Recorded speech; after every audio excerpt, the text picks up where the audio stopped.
How's it guys? Welcome back to the channel. Today we're going to be going through the final team selection ahead of tomorrow's kickoff and start to the new season. So if you saw the last video, we had a bit of a dilemma between Haaland and Salah. Both drafts had their own benefits and basically have come up with something that I think has the best of both. So if we get into it, remaining in goal is Sanchez.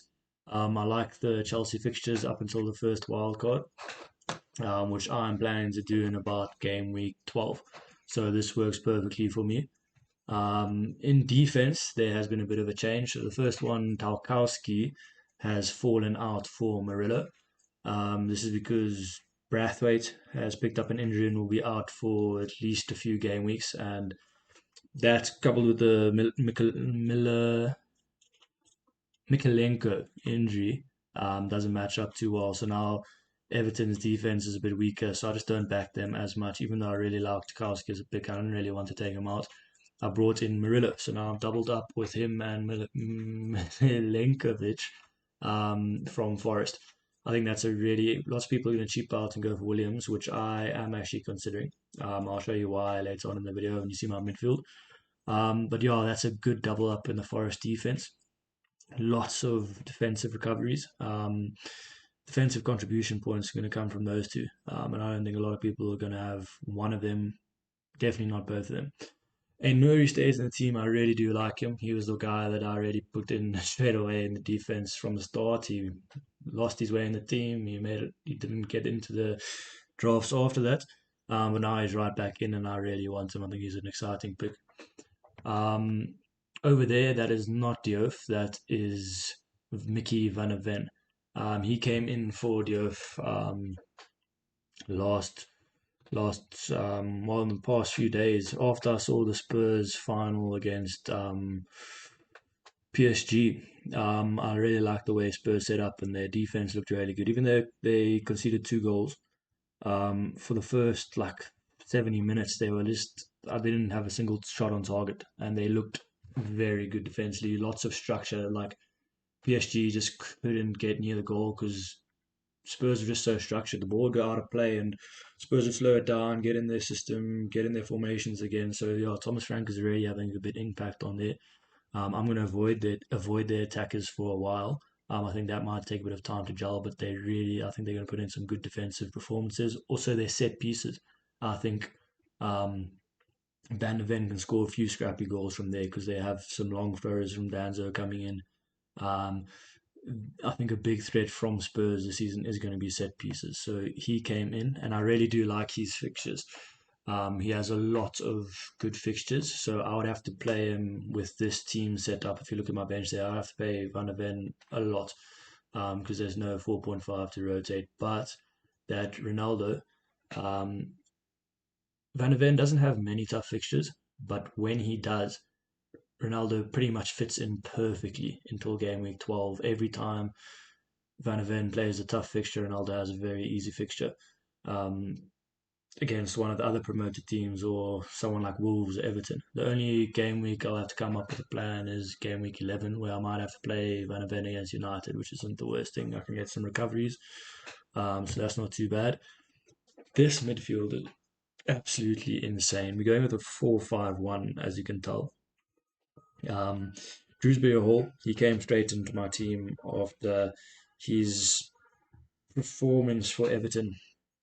I didn't watch the game, but the hype around him, the stats from that game, the way he was so involved, defensive recoveries, he would be good. He will be good for them. I watched a FPL Focal video where he basically went back into his stats from when he was at Leicester, and 25% of the games he will receive a defensive contribution if we see what he was doing for Leicester back then. So yeah, that's 2 points every 4 games additional, and he's going to be playing number 10, I rate. So there's going to be some assists, there's going to be some goals, and he's just what he allows for the rest of the team is just insane.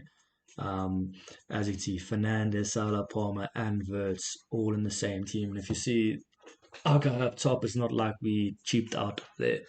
Any more notes? Over here, the one thing is about Shrewsbury Hall, even though he's great and he's great enabler, if he doesn't come right, there's no one else you can go to. No one else at 5 more who looks anywhere near entertaining. So one thing I am looking at with this draft is maybe dropping Murillo down to Williams, which I don't want to do because I really do think the defensive contributions are going to be telling, and it's going to be a huge improvement for that zero point 0.5 from Williams to Murillo. But if I do that, then I could go Drewsbury Hall up to Rangers, and that might actually improve the team a bit. So who knows if I'll do that? It might be a last minute decision tomorrow whether I do that. But Rangers is a very exciting pick. Hopefully he'll play in that 8 role, which I think he will. Rodri is injured, but that Gonzalez will probably play the 6 holding role. Cherky up at cam. Reinders will be a number 8. I think Reinders, especially the first 6 games of the season before Champions League kicks off, he's going to play every game. I see him as like a Gundogan kind of player in that role, arriving in the box late, scoring those vital goals. I think he's uh, someone I really do want in the team. You can't fit in everyone, but maybe that is smart, dropping Rillo down to Williams, bringing in Reinders in that position.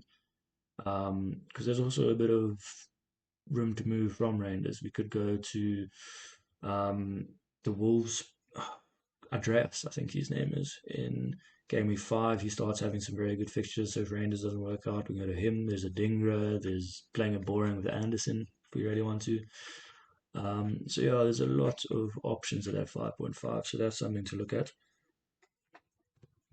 Another thing is there's no Saar in this team, which I really do wish I could bring him in. I think he's going to be really good in the first 3 game weeks. Um, I think those fixtures. I mean, Chelsea and Villa, game week 1 and 3. That's Salah's perfect fixtures. He's really good at counters, transitions of play. That's when he scores his goals. That's when he scores his 15 pointers. And then after that, he's got really good fixtures. So he's someone I really do wish I could fit into this team. Him, even Munoz as well. One thing with Munoz, if you have a West Ham defender with him and you rotate maybe a Diouf and Murillo, I mean a Diouf and Munoz, that is a killer combination. So if you can maybe work that into your team, that's also something to look at. In our forward line, we didn't cheap out. We have Ollie Watkins. So that is an insane team. You have that midfield. Surely you can't fit Watkins in there as well, but this team makes sense. It adds up. So this formation 4-5-1 is what I think everyone is missing out on at the moment. The power that it gives you, the fact that it allows you to have a front 6 like that is insane. The defensive contributions now, um, these defenders, no 5 mil or 5.5 million midfielder is going to outscore these guys. Milenkovic, Murillo, these guys don't score 180 points the next season, you know. So thinking about it, Drewsbury Hall probably shouldn't even be in here. It should be Williams playing a back 5-4-1 should be my formation, but I'm not going to go for that. Play it a bit safer, a bit more in the norm, in the templates. This is very strong. I think everyone has a choice between Fernandez and Verts. Fernandez, Verts, Watkins. You can only have two. I have all three, and I think that's going to make a lot of points up. So yeah, this is the team. If you enjoyed the video, please like it and please subscribe as well because you won't see my content again if you don't, with the algorithms and that it being such a small channel. So yeah, hope you have a great weekend. Hope it's a great start to the season for all of our teams. And cheers. See you guys next time.